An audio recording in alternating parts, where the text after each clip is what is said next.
Olá, sejam todos muito bem-vindos a mais um podcast do professor Wagner Pires, que te ensina a dominar o manejo de pastagens nas águas e na seca e dobrar a rentabilidade da sua fazenda. Hoje nós vamos falar sobre os capins mais adequados nos diversos ciclos do animal, na fase de cria, recria e engorda. Mas antes, claro, o professor Wagner Pires, que é o dono desse podcast, vai dar o seu alô, o seu oi aí para você. Tudo bem, professor? Tudo bom, Lília? Tudo bom, pessoal? Olha, nós estamos vivendo um momento na pecuária brasileira que é necessário que sejamos tão eficientes, tão competentes quanto os nossos irmãos e amigos da agricultura. A pecuária, ela é uma agricultura de capim. Então, pessoal, vamos ficar atentos a esse podcast.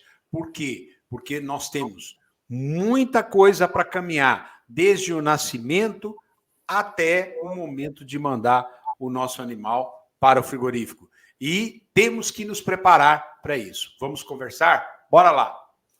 Vamos lá. Professor, qual que é o melhor capim para o momento da cria, aquela fase de desenvolvimento do animal? Olha, Lília, a cria, ela é muito delicada. E o momento da cria, ele não começa depois que nasce. Ele começa no finalzinho do período antes, que antecede a cria.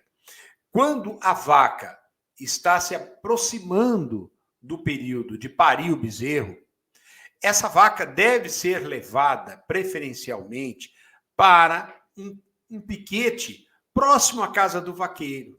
Por quê? Porque o vaqueiro, ele vai, de vez em quando, vai lá no pasto, dá uma olhadinha, vê como é que a vaca está, vê se ela está se alimentando, vê se ela não está, o bezerro já não está nascendo e está enroscado. Então, tem uma série de cuidados que o vaqueiro deve tomar e o pecuarista também. A maternidade, aonde normalmente a vaca vem parir, é um lugar que nas estações de parição a movimentação, a circulação de animais é muito alta. E para isso é necessário que a pastagem esteja boa e esteja preparada para esse momento.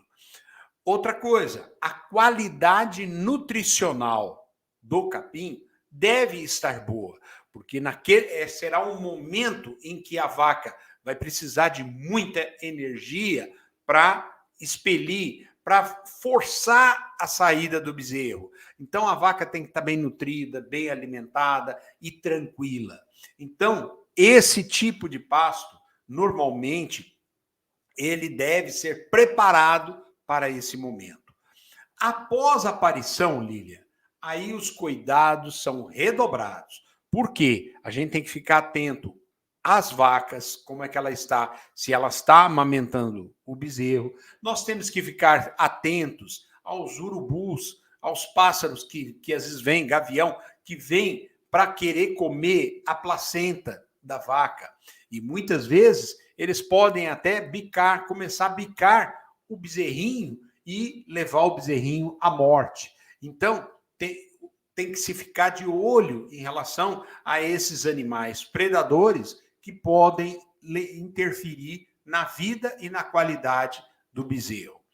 O bezerro, muitas vezes, ele nasce e ele está sem forças e ele não levanta. Se ele não levantar logo, as articulações dele podem endurecer. Então, é necessário que ele levante, ele ande, ele caminhe, ele vá fazer a primeira mamada. O vaqueiro, quando vai olhar o bezerro, se o bezerro nasceu ou não, quando o capim é baixinho, é um capim de porte baixo, o vaqueiro logo enxerga o bezerro.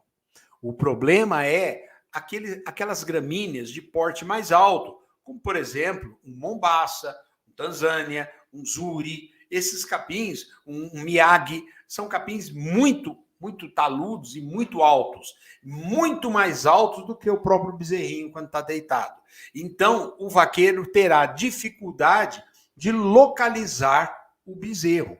E pode ser que, justamente nesse momento, o vaqueiro veio para trocar as vacas de pasto, porque o pasto já tá pedindo uma troca. E o bezerrinho está deitado. E, às vezes, a vaca está perdida lá. É uma vaca que não muito com boa aptidão materna, ela vai com as outras e o bezerrinho fica para trás. Então, para bezerrinho, para a maternidade, nós recomendamos que o capim seja tenro, seja rico em proteína e, de preferência, um capim de porte mais baixo.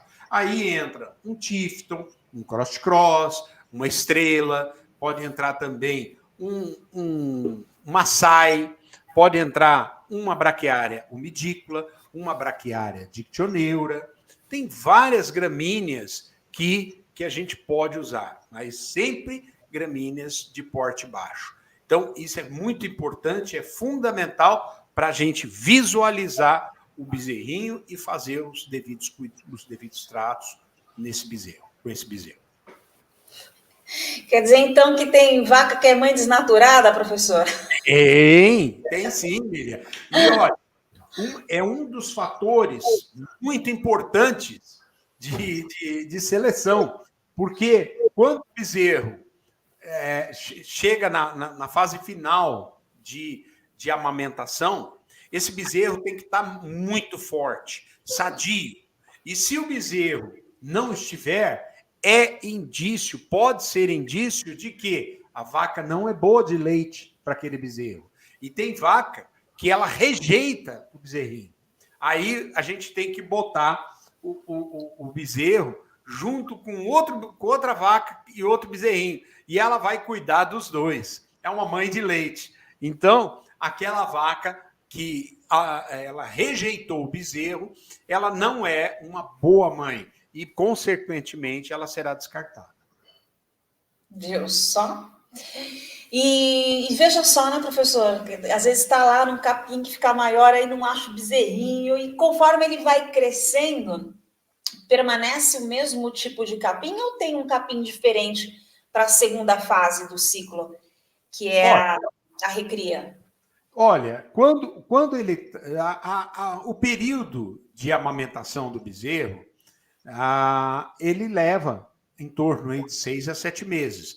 E a qualidade desse pasto, ela é fundamental para que a gente chegue ao 7º mês e consiga desmamar esse bezerro de uma forma bem mais saudável. Eu estive numa fazenda uns dias atrás, Lília, que eles fazem uma desmama forçada desse bezerrinho com 3 meses. E ele já recebe, ele continua recebendo leite, mas aí vai diminuindo e acaba ficando só no pasto. Por quê? Porque a pastagem é boa, é tenra e é macia. Mas, quando ele para de ter o leite como alimento, ele passa para a fase que nós chamamos de recria.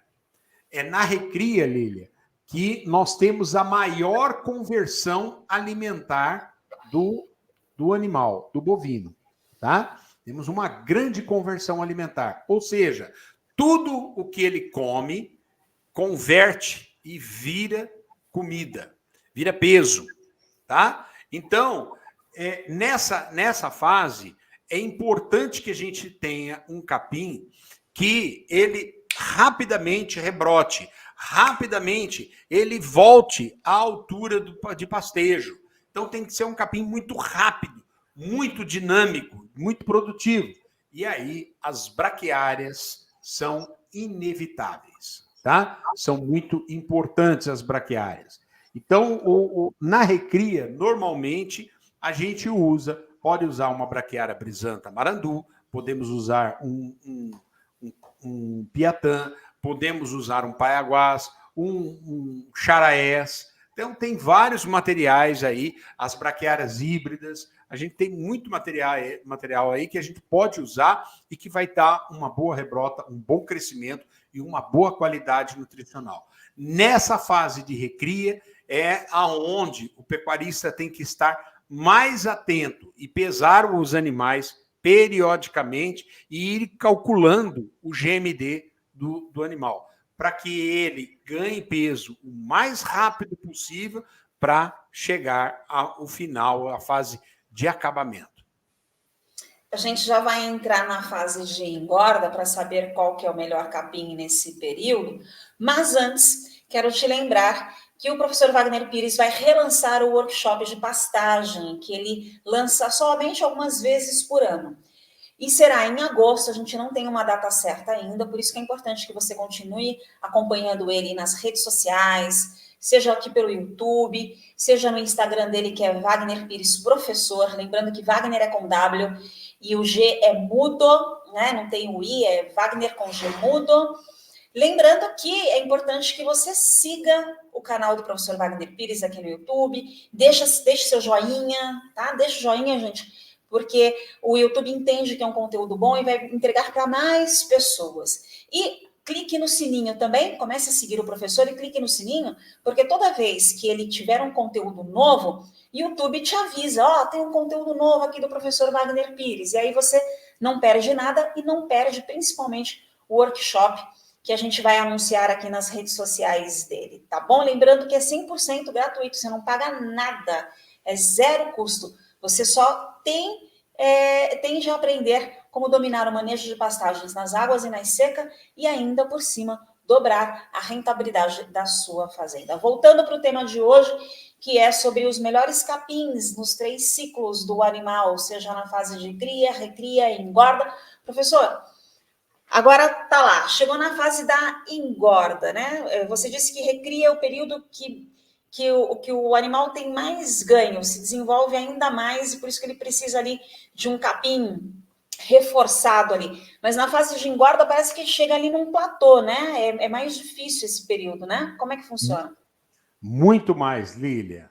Na fase de acabamento, nessa fase o animal ele entra novamente numa fase de pequeno ganho de peso, uma baixa conversão alimentar, tá? Então o animal precisa comer muito e comer muita qualidade para ter um pequeno ganho de peso. E esse ganho de peso ele não só está relacionado com gordura, com peso de carne e tudo mais, mas também com acabamento de carcaça, qualidade da carne, marmoreio. E aí é muito complicado. O que a gente precisa? A gente precisa de um capim que seja campeão em proteína. E aí, Lília, são inevitáveis os pânicos, tá? Os pânicos, eles normalmente apresentam ao pecuarista o melhor nível de proteína, tá? E aí o animal come esse capim e vai ter esse bom acabamento de carcaça. Os pânicos, Lilian, eles são gramíneas muito produtivas, dão uma quantidade, um volume de massa elevado e uma massa de capim de alta qualidade. Então, é muito propício ao ganho de peso e muito propício a um bom acabamento do rebanho nessa fase. Então, é fundamental que o pecuarista tenha um pasto diferenciado. E não se esquecendo que os pânicos são exigentes em fertilidade. E aí a gente precisa dar toda a atenção necessária para que os pânicos realmente entreguem essa produção. Professor, nessa primeira fase aí do nosso podcast, primeira parte, você falou dos tipos de capins adequados em cada ciclo, em cada fase do animal. E sugeriu vários tipos de capins.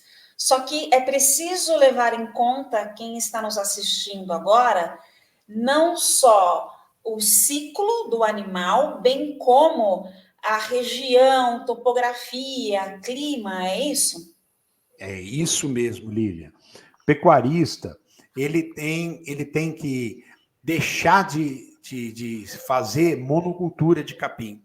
Monocultura de capim, Lília, é uma coisa muito ruim e muito que ela prejudica demais a fazenda como um todo, o sistema produtivo. Por quê? Quando você tem monocultura, você tem um tipo só de capim. E aí, uma ou duas fases dessa sequência que eu te falei, vai ficar prejudicada. Outra, se acontecer o ataque de uma praga, tá? Seja uma cigarrinha, seja lagarta, seja uma formiga, e aí vai, tá? Que ataca com facilidade, ataca permanentemente esse tipo de pastagem, e aquela fazenda só tem aquele tipo de pastagem, o pecuarista vai estar literalmente a pé e vai ser prejudicado.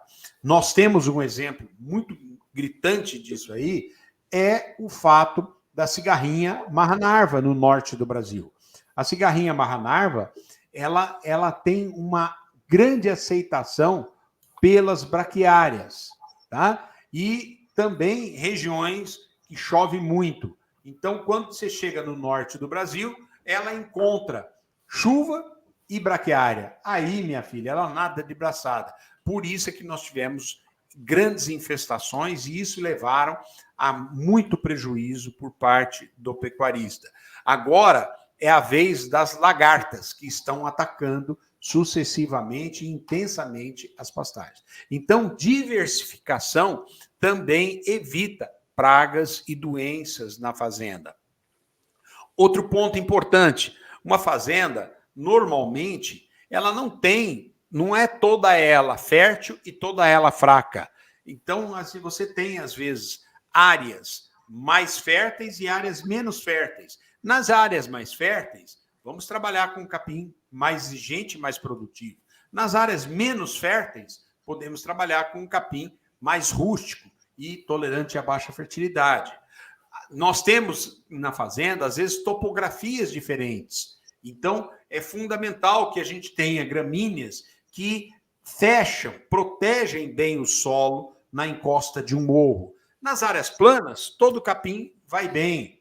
Nós podemos ter na fazenda áreas que encharcam e áreas mais altas que ficam secas. Nas áreas que encharcam, nós vamos buscar gramíneas que toleram o encharcamento. E vamos fazer nessas várzeas uma área bastante interessante da fazenda. E na parte alta, a gente trabalha com gramíneas que não toleram e vai tudo bem. Então, se a gente olhar essa diversidade de fertilidade, de umidade, de exigência nutricional, tudo isso leva à necessidade de diversificação e não a monocultura. Então, o pecuarista tem que ficar atento na hora de repensar e reformar uma pastagem.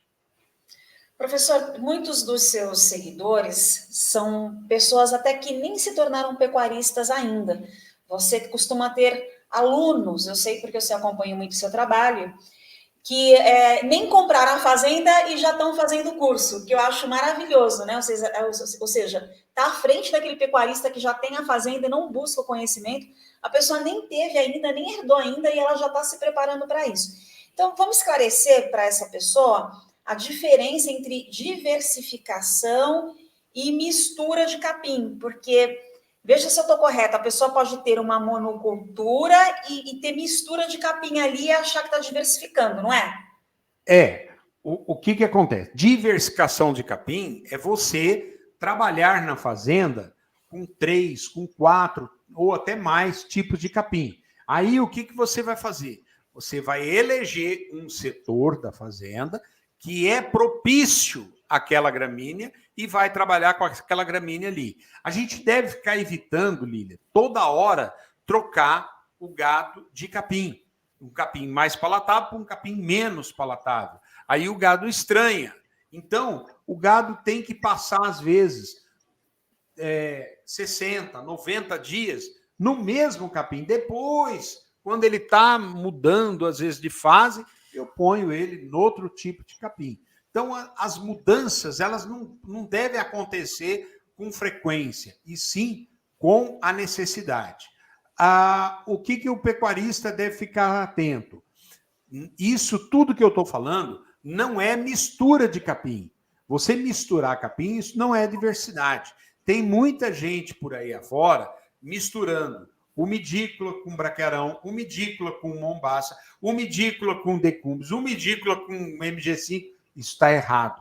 Isso leva a uma enganação do animal. O animal, ele se perde. Por quê? Ele sabe que ali, no ambiente de pastagem, tem um capim mais palatável e o menos. E aí, o que acontece? Ele começa a selecionar o tipo de capim. Todo animal, ele é seletivo, ele escolhe o que ele vai comer. Se você pegar um cachorro, colocar lá no pratinho do cachorro 2 tipos de ração diferentes, ou ração e carne, ele vai na carne, depois ele vai na ração. E se bobear, não vai comer a ração, vai comer só a carne. Então, o animal é assim, até o ser humano também é. Então, a gente deve evitar mistura de capim. Ô, professor, deixa eu contar uma história. Eu nem te contei isso. Eu acabei adotando um gato. Eu vi um gato filhotinho no meu condomínio, fiquei com dó porque ele ia ser morto, atropelado, trouxe para casa na esperança de encontrar o dono, e 2 semanas não encontrei o dono, acabei adotando gato. Eu nunca tinha criado gato na vida, né? E aí, comecei dando um arrozinho com carne moída e tal, depois passei para uma ração. E, por incrível que pareça, tinha acabado a ração dele, eu fui dar carne para ele. Acredita, professor, que ele rejeitou a carne? Ele rejeitou a carne querendo a ração. E é incomum isso, não é mesmo? Porque o bicho vai querer a carne, que é o melhor. Mas é que a ração, na ração, as empresas colocam alguns produtos que desperta a vontade de comer, que são palatabilizantes. Eles excitam o animal e despertam o interesse na ração. E a carne nem sempre tem isso. Então, ele quer a ração, justamente que essa ração deve ter algum atrativo, ou de cheiro, ou de paladar, que ele gostou. Viu só, gente? Ó, gato é assim, a gente é assim, o boi, por que o boi ia ser diferente, né, professor? Não é diferente, não é. Você veio falando dos benefícios lá no começo, de cada tipo de capim, e como é que isso poderia influenciar positivamente na fase da cria, recria e engorda. Vamos fazer agora o oposto, pontuar os malefícios para quem não escolhe o capim correto nessas 3 fases. Olha, nas 3, na cria, o bezerro vai chegar mais magro do que ele deveria, tá? Essa desmama vai ser retardada, porque o vaqueiro, ele sabe, quando ele bate o olho, ele fala assim, esse bezerro já está pronto para seguir sem a mãe, e esse bezerro não está. Então, se não tiver boa alimentação durante a fase de cria, o animal vai atrasar o ciclo dele. Na fase de recria, o animal vai emagrecer, porque aí são 2 estresses. Um que ele separou da mãe e o outro que a qualidade do capim não está de acordo. Então, esse animal vai sofrer muito, a desmama leva o animal a perder peso e isso é muito prejudicial, tá? Sem falar também que o ciclo vai ser prejudicial e vai atrasar. Outro ponto também é a competição entre os animais. Então, se você não fizer um lote muito homogêneo, você vai ter os animais dominantes e os recessivos. E os dominantes vão dominar aquele lote, vão comer o melhor capim e o outro vai ficar para trás. Isso também ocorre, Lilian, na fase de acabamento. Normalmente, a gente tem num lote os dominantes, e esses são os que mais ganham peso. Inclusive, tem que tomar muito cuidado com a fase, o tamanho do coxo e a quantidade, a área a quantidade disponível de mineral, tudo. Por quê? Porque os dominantes vão ter mais acesso, vão chegar primeiro e vão lamber mais sal do que os outros. E aí começa a se diferenciar um muito bom e um muito ruim. Professor, a escolha certa do capim nessas 3 fases acaba influenciando também no lado econômico, na gestão econômica do produtor rural, do pecuarista? Acaba, porque hoje em dia, Lília, o pecuarista ele tem que trabalhar de olho na balança, de olho nos números. A fazenda hoje, o invernista, ele corre tanto risco quanto um confinador. O confinador é mais, mas o confinador chega a um ponto, Lília, que o animal foi até ali. Se ele continuar mais uma semana, mais 10 dias, mais 5 dias, ele está dando prejuízo ao seu dono da fazenda.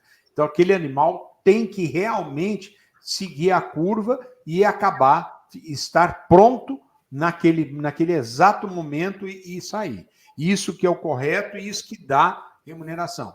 As pastagens, Lília, elas são muito importantes nesse sentido. Por quê? Porque a pastagem ela também tem uma qualidade de explotação, de rebrota. Então, a adequação de carga é muito importante, é fundamental para que o pecuarista tenha um bom resultado. E, por consequência, também, o animal tem que ser responsivo a esse ganho de peso.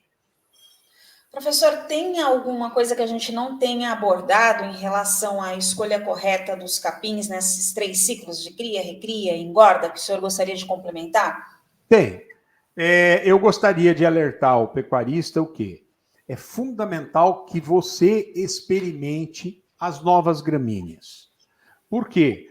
Não, quando eu falo experimentar, não é plantar uma grande área na fazenda, mas é você ter uma área pequena para avaliação. Faz um piquetezinho, avalia aquele capim, veja o comportamento dele nas águas, na seca. Gostou? Aumenta. Não gostou? Elimina. Então, o pecuarista tem que fazer teste, tem que experimentar. Mas se a Embrapa recomenda, é porque é bom. Se a tal empresa recomenda, é porque é bom. Nem sempre. Quem sabe a realidade da sua fazenda é você, pecuarista. Você sabe a tua necessidade, o tipo de solo, a topografia, então o manejo. Então você tem que experimentar e adaptar as suas necessidades para o capim. Tá bom? Então, gente, vamos experimentar, vamos diversificar. Dessa forma, a gente vai evitar muita degradação. E continue me acompanhando, porque logo, logo nós teremos aí o nosso workshop e nós vamos tratar de pontos imprescindíveis aí para a saída da seca e entrada nas águas. Me acompanhe. É isso daí, gente, o workshop, provavelmente finalzinho aí de agosto. Fique atento às redes sociais do professor Wagner Pires aqui no YouTube, para você não perder, tá bom? A inscrição é muito simples, vai ser feita por um link que vai ficar aqui debaixo dos futuros vídeos dos podcasts lá no Instagram do professor Wagner Pires. A gente vai anunciar, enfim, a gente vai fazer um estardalhaço para essa informação chegar até você e você não deixar de assistir. Porque o objetivo é te ensinar a dominar o manejo de pastagens nas águas e na seca e dobrar a rentabilidade da sua fazenda. Professor, mais uma vez, muito obrigada por você me permitir fazer parte desse trabalho, que é um grande legado que você vai deixar aí para a gente com toda certeza. Já são aí já quase 800 alunos, gente. Isso a gente está falando de alunos dos cursos digitais, sem contar os milhares de palestras que o professor já ministrou ao longo aí de 40 anos de exercício da profissão de uma forma prática. Aliás, ele vai ter festa, ele vai se encontrar aí com a turma dele de formandos de quase 40 anos atrás, de engenheiros agrônomos, que estão aí, consultores para te ajudar a ter uma pecuária cada vez mais produtiva, sustentável e lucrativa, assim, né? Porque não é pecado a gente querer ter dinheiro guardado no bolso para poder, enfim, propiciar cada vez mais alimentos, não só para o próprio gado, mas para a própria família, bens materiais. A gente tem que pensar em prosperidade, né? Prosperar não é pecado, gente. É isso aí, Lilian. Tchau, até Abraço. mais. Tchau, tchau.